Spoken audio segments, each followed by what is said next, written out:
கர்த்தருடைய பரிசுத்த நாமத்துக்கே மகிமை உண்டாவதாக. இன்னைக்கு கூட லேவியராகமம் 9ஆம் அதிகாரத்த பார்க்க போறோம். இந்த அதிகாரத்தில 8ஆம் நாள்ல மோசே என்ன பண்றாருன்னா, ஆரோன் மற்றும் அவங்க பிள்ளைங்கள எல்லாம் கூப்பிட்டு சொல்றாங்க.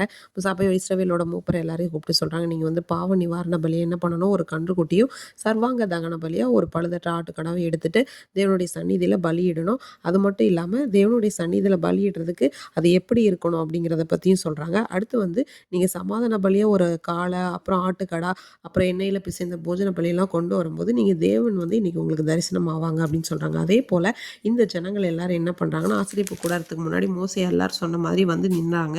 அப்போ மோசே என்ன சொல்றாருன்னா, தேவன் கட்டளையிட்ட இந்த காரியத்தை செய்யும்போது கர்த்தரோட மகிமை உங்களுக்கு காணப்படும் அப்படின்னு சொல்றாங்க. அதே மாதிரி ஆரோன் என்ன பண்றாருன்னா, பலியிடுறாரு. பலியிட்டதுக்கு அப்புறமா அதுக்கப்புறம் அவங்களோட குமாரர் அந்த ரத்தத்தை எடுத்து விரலால தோய்த்து என்ன பண்றாங்க, பலிபீடத்து கொம்பு மேல பூசிட்டு அடுத்து பலிபீடத்தோட அடியில ஊற்றி விடுறாங்க.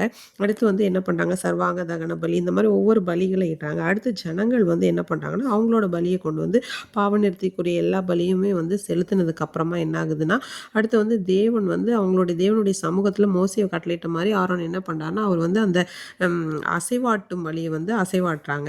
அதுக்கப்புறம் என்னதுன்னா, ஜனங்கள் ஆரோன் ஜனங்களுக்கு நேராக கைகளை உயர்த்தி அவங்கள ஆசீர்வதிச்சு அவங்கள எல்லா பலியும் செலுத்திட்டு அங்கேருந்து இறங்கினார். அதுக்கப்புறம் மோசே ஆரோன் ஆசரிப்பு கூடாரத்துக்குள்ளே போனதுக்கப்புறம் பார்த்தோம் அப்படின்னா, தேவனுடைய மகிமை எல்லா ஜனங்களுக்குமே காணப்பட்டது.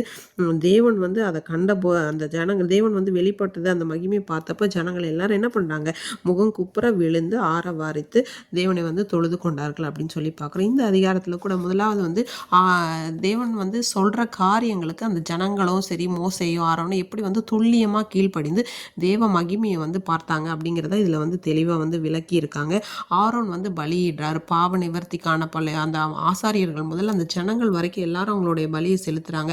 இன்றைய வாழ்க்கையில கூட ஒரு ஆசாரியன் எப்படி என்ன அந்த அதிகாரங்களில் பார்க்கும்போது நிறைய பரிசுத்தம் பரிசுத்தம் பரிசுத்தம். இன்றைக்கு கூட நாமும் கூட நம்ம ஒவ்வொரு நாளும் அதிகமாய் பரிசுத்தப்படுத்த வேண்டும் அப்படிங்கிறத இந்த அதிகாரம் குறிக்கிறது அப்படின்னு சொல்றாங்க. அதே போல தேவனுடைய மகிமை அவருடைய வார்த்தைக்கு கீழ்ப்படியும் போது அந்த சத்தத்தை துல்லியமாக நம்ம கேட்க ஒப்பு கொடுக்கும்போது தேவன் நம்ம வாழ்க்கையிலையும் மகிமையாக வெளிப்பட்டு அவர் நமக்காக சிலுவையில் சிந்தின இரத்தத்தினாலே நம்முடைய வாழ்க்கையில் இடைப்படுவார்.